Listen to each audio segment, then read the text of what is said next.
Okay, we're going to talk about screws and grommets today and why we think it's important and necessary to use new screws and new grommets with your tone bar restorations. Um, if you look at this one, for instance, you can see by turning right, the screw in right, the tone bar goes to the right. If you turn it to the left, the tone bar goes left, then right. This is due to a bent screw. Now, if you notice the front of the tone bar, uh, in a lot of cases, this tone bar will hit the tone bar next to it. Just by turning these, they turn left and they turn right.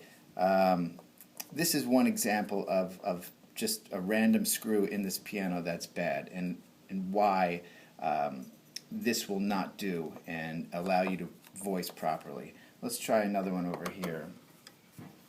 Again, the same thing, and this is a more critical spot because it's where the bracket is on the harp.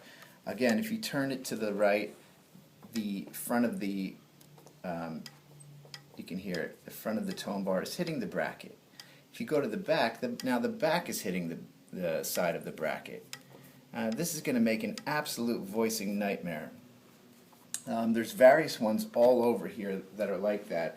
I'll just pick this one I was working on before when we showed you the wild tine, but this one here rather, I'm sorry. Again, just turning it to the right, you can see the front of the tone bar clacking here and in the front, just by a slight turning of this screw. Now, what you want to do is you want to be able to turn that screw, and you want the tone bar to rise and lower completely flush, square with the other tone bars. But that's not happening with these old screws. So this is a very common issue with these old pianos, and this one is a 1978, which really isn't that old. You would think the screws would be in decent shape. The piano itself is in decent shape. So there's why are the screws bent? Well, I can't really tell you that, but I do have a theory. I think that when people are bearing down on tines, so to speak, to tighten it without holding the tone bar properly, as soon as you go to tighten that tine, the two screws now are being stressed. You're pulling the screws from the top while they're being anchored in the pin block, and I think that's what basically bends them. So all throughout this piano we have bent screws, and like I said before, this is very common. So without a doubt, there's no question, and you can't tell by looking at them. It's only something that you discover once you start voicing them. Some may be fine, but there's always going to be bad ones in a piano. Rarely do you find a piano that all the screws are perfect. Again, this is why we sell our brand new screws with the grommets at the same price that others charge for just the grommets. We want to make it easy, and we want our customers to do it right without having to worry about paying extra for screws and the concern for that. So we just wanted to put this bulletin out to kind of show you the reasons why we sell screws with grommets. This is what we do at Vintage Vibe on every single piano without fail. There's never a piano that we don't do it the right way, and we would think that everybody else would want to do it this way as well. Okay, part two on this grommet and screw theory here. Another reason why we sell our grommets with the new screws is that we firmly believe that one grommet does not fit all screws. Rhodes and Fender Rhodes had different size screws over the years. Noted here, this type of screw right here was a later Rhodes screw, probably out of a 76 or something like that.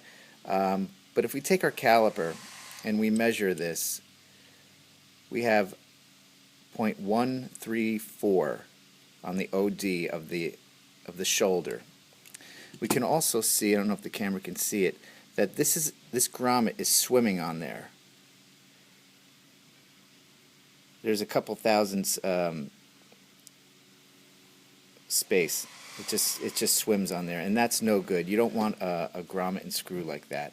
Now this grommet here is an original Rhodes factory grommet from back in the day, vintage. I have a bag of originals that were never used. Okay, now we're going to go to the earlier rather, Rhodes, Fender Rhodes screw with a thicker shoulder and the same grommet. And if we put the caliper on this one, now we can see this is 0.165. Okay? With that being said, now this fits tightly like a glove the way it should be.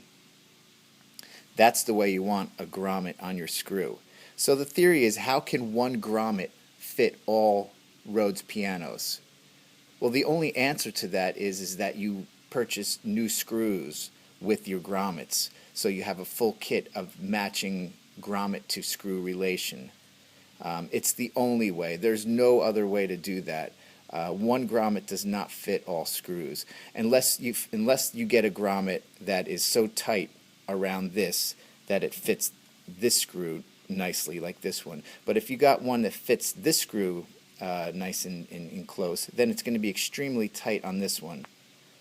So it's very important to have the proper relationship between grommet and screw. Without this relationship, voicing, like we showed you before, is going to throw the tone bar left and right with a bent screw.